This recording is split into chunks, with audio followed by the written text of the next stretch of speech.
Are perfectionists truly confident?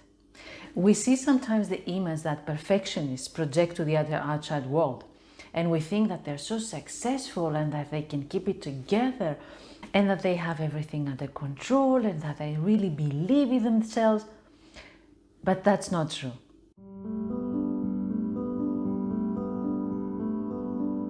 Hi, I'm Vasi Sarandopoulou and I am a psychologist, and I'm here to help you understand yourself better and protect your mental health. Don't forget to subscribe to my channel so that you don't miss any of the new and insightful videos that I share with you here. So, talking about perfectionists, there are two sides of perfectionists. One is the one that they're projecting to the outside world, and the other one is what's happening inside them.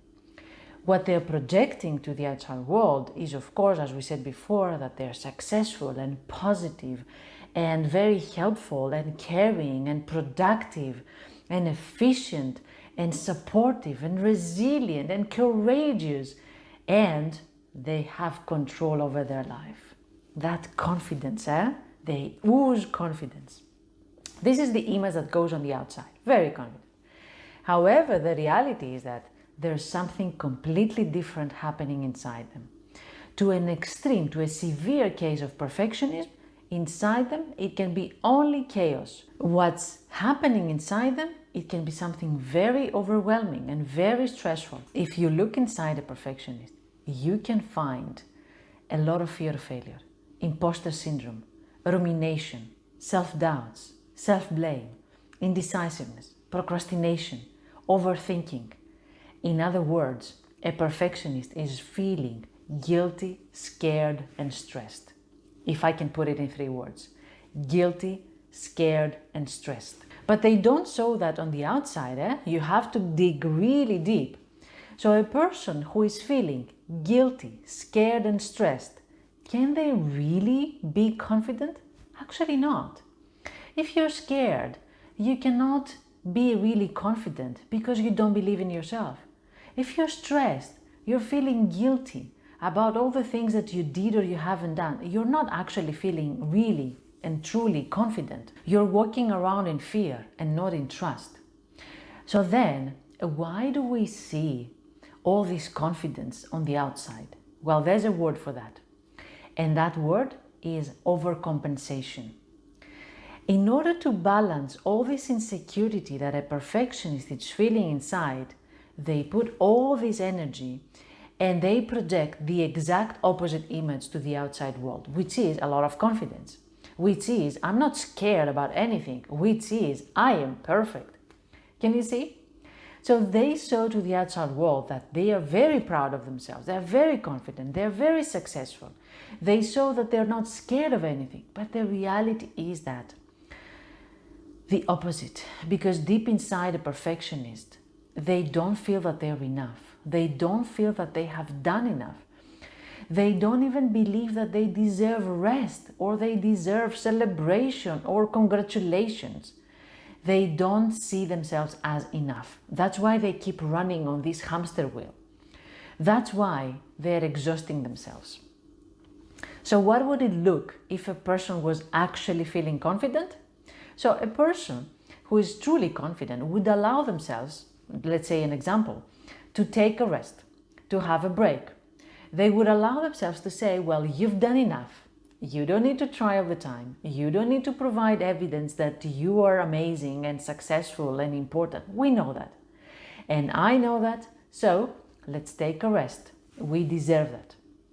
A truly confident person allows themselves to have a rest. A perfectionist doesn't. They don't allow themselves because they feel that they haven't tried enough, and they push even more, and they get stressed even more, and they demand even more from themselves because, again, they don't feel they have done enough. Another example where you can see the difference between true confidence and fake confidence. In regards to the area of failure, a truly confident person would allow themselves to make a mistake because they know that they're not defined by their mistakes.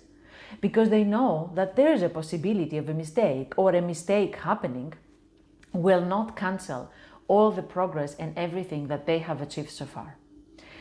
They still believe that their progress stays there and nothing can take it away. A perfectionist, though, has a different perspective. They believe that they are not allowed to make a mistake. They cannot make a mistake. The mistake would actually be detrimental to the progress that they have done so far. They actually believe that it can take away all of the steps that they have done and they will be back to square one if they make a mistake. Failure for a perfectionist is permanent. That's why they don't allow, or they're terrified when they feel that there's a chance of failure. So you see the difference between the truly confident person and a person who is a perfectionist and faking confidence. Does this mean that a perfectionist will never feel confidence? No, of course not. They have felt confident and they will feel confident. Of course, they will have glimpses of confidence. They will have periods that they will believe that I have done enough and I'm proud of myself, definitely. However, the difference is that this is not deeply rooted. This is not something that stays, something stable in them. It's like a Teflon. It just goes away. It comes and goes. It ebbs and flows. In perfectionists, there are those glimpses of confidence, but there's no deep satisfaction. And that's happening because there's no deep self-acceptance. Does this resonate with you, my dear perfectionist? Let me know about your experience in regards to confidence and perfectionism in the comments below. And don't forget to grab my free guide, How Much of a Perfectionist You Are, because there I explain all the 20 features of a perfectionist so that you can understand it better. Thank you very much for being here today. Until next video, take good care of yourself.